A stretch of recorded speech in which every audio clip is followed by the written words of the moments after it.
My name is Cynthia Gwenzi. I work for Platform for Youth and Conflict Development in Chipinge.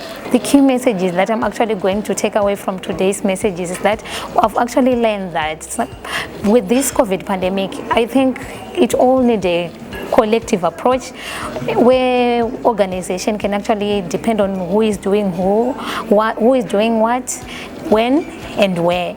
Because sometimes, as we see today, I've also realized that since this is actually a new pandemic, so with new pandemic there's also need to actually have new tools. This COVID pandemic was something actually new, and everyone in Zimbabwe it was like an experiment that every citizen was actually experiencing. So for us as Zimbabweans to conquer this, we need to have a collective approach. Okay. And we shouldn't look to the government to do everything for us, since it's also impacting on the government itself. So it's part of a collective approach we need.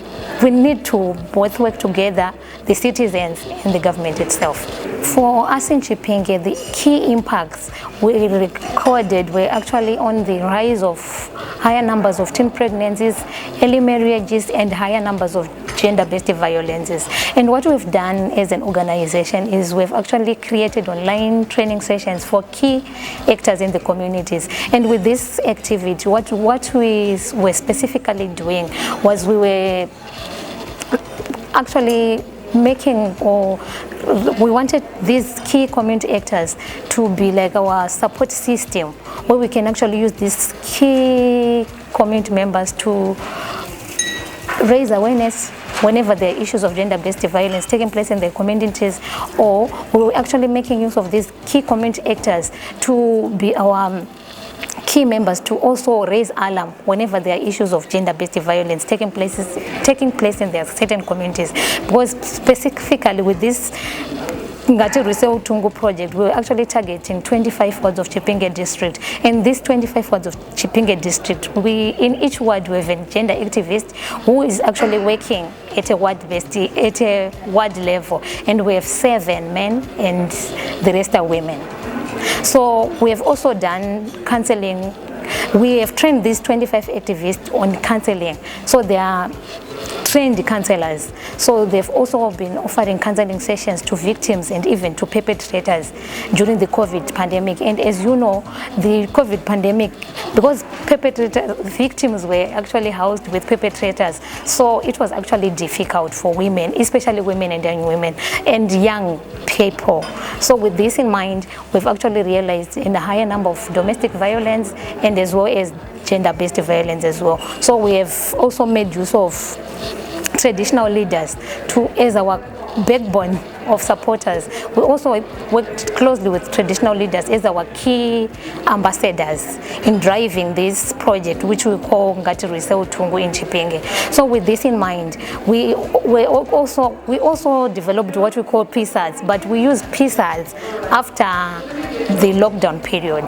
Because with PSADs, you know, we use traditional leaders, counselors, and we have a committee which actually sits in this PSAD committee, and sometimes we have 10 community members which sit in these PSAD sessions. So during the lockdown period, it was actually not, because it was difficult to implement the PSAD because of the lockdown restrictions, so it becomes very difficult. We also do perfectly on storytelling, where community members will actually share their stories. Remember, because we work with grassroots community members, so sometimes people are actually reluctant to share their stories. So we could actually pick key community members who were actually free to share their stories. So we actually shared their stories online, so that it actually instills confidence or boosts the confidence in the women, so that they can actually be able to stand and fight for their rights whenever they've been infringed. I would actually want the government to actually change. I think we all understand that there's actually been a conflict between where the government normally say the girls can actually indulge in sex at the age of 16, but they can only marry at the age of 18. So that policy inconsistency has actually been impacting vividly on young girls, because you know sometimes they can actually bed older men at the age of 16 and become pregnant. But when it comes to settling down and getting married, it actually contradicts each other. And sometimes, you remember, because we work closely with grassroots people, grassroots young girls and young women, and sometimes what we've also realized is there is also a tendency where culture takes precedence over legislation, where people actually make decisions regarding their cultural backgrounds without actually making use of what the law says. For example, you know, like the Gweru and Mutare sector, they don't actually pay attention to what the law says, but sometimes they simply, you know, sometimes they actually make use of their religion, where they actually say young girls can, it's normal, they normalize it, where when young girls marry at an earlier age.